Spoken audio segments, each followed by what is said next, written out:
Όταν καλώς εγώ θεοί πάντες γάργοι γνώσκους εν την αρχήριαν του οίκου τούτου λεξιλία.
Πού κοράν δίνασε!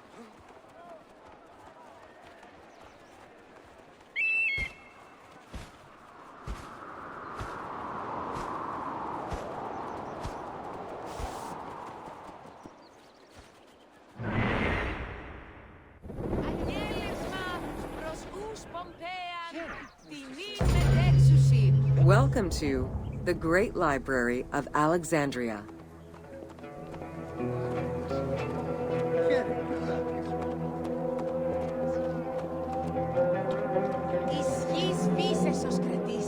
Near the district of royal palaces and within the Moseon was the most famous library of all antiquity. The Library of Alexandria was built to house all of human knowledge. At its pinnacle, the library was believed to contain over 700,000 parchments.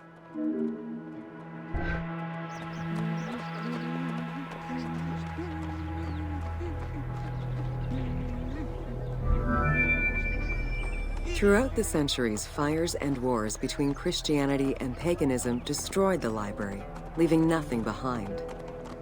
The loss of the building, and more importantly, its vast collection, is immeasurable. As no descriptions are available, the team's rendition of the Library of Alexandria was inspired by the visuals of the Library of Chalcis at Ephesus. Εκείκον πολύλετε, αετός πανέου, λινοπόλεης, τελών διάκουσης επιζέτεται, εις τιμών μονάχα εστίσετε πληθάνε.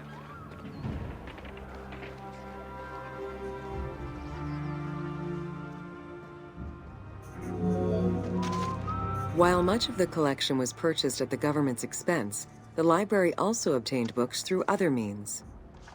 Any books owned by travelers coming through the city were seized to be copied for the library. The copy would then be returned to the owner, and the original entered into the library's collection.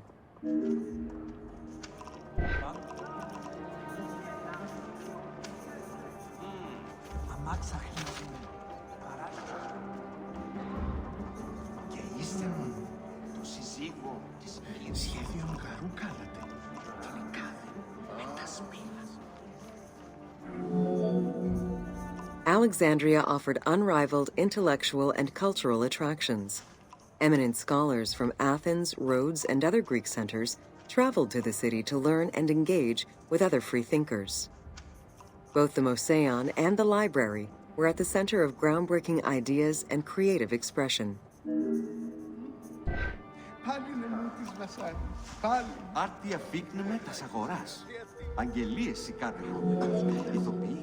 The great minds of antiquity were usually well versed in many disciplines, which were often associated to specific schools of thought.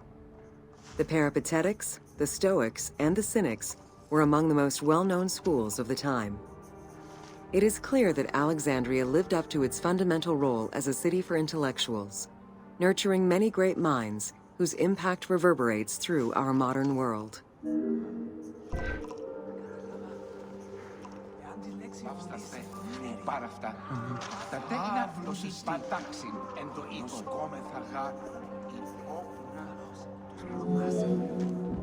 Hypatia of Alexandria was a Greek mathematician, philosopher, astronomer, and inventor.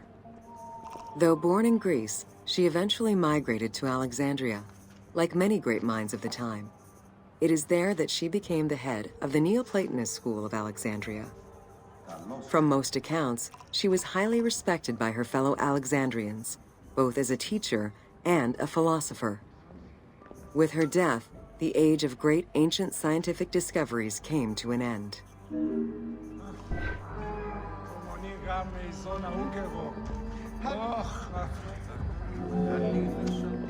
Polemicus was born in Cyrene and educated in Athens. After his studies, he moved to Alexandria to work in the great library. A poet and a critic, he strongly rejected the epic format of Homeric poems and instead fervently supported a shorter, more judiciously formulated style of poetry. His epigrams and elegiac poems were emulated by later poets. His work was extremely popular, second only to Homer's own works.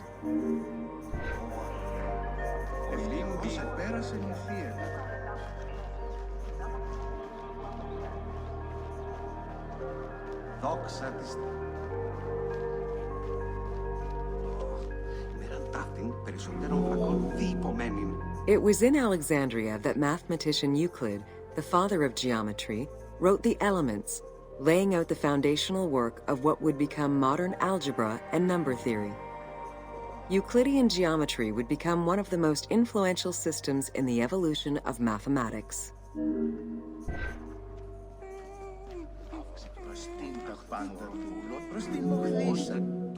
How do you calculate the circumference of the Earth? With a camel, 2 sticks, and shadows cast by the sun. This is what Eratosthenes of Cyrene described in his principal work, Geography, while he was director of the Great Library of Alexandria. He is credited for the invention of the Armillary Sphere around 250 BCE.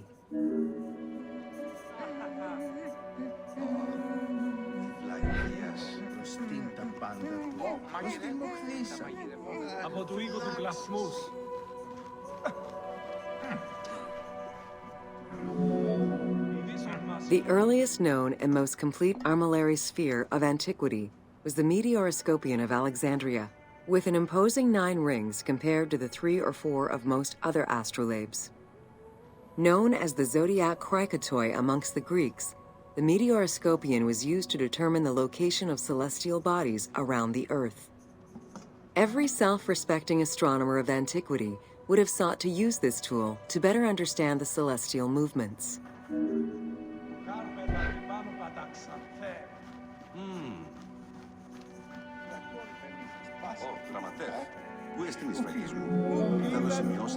Pythagoras of Samos was a well-known and respected philosopher and mathematician. He is best known for the Pythagorean theorem. However, there is proof that the theorem existed in Babylonia and India long before Pythagoras was born, casting some doubts as to who exactly originated the theorem.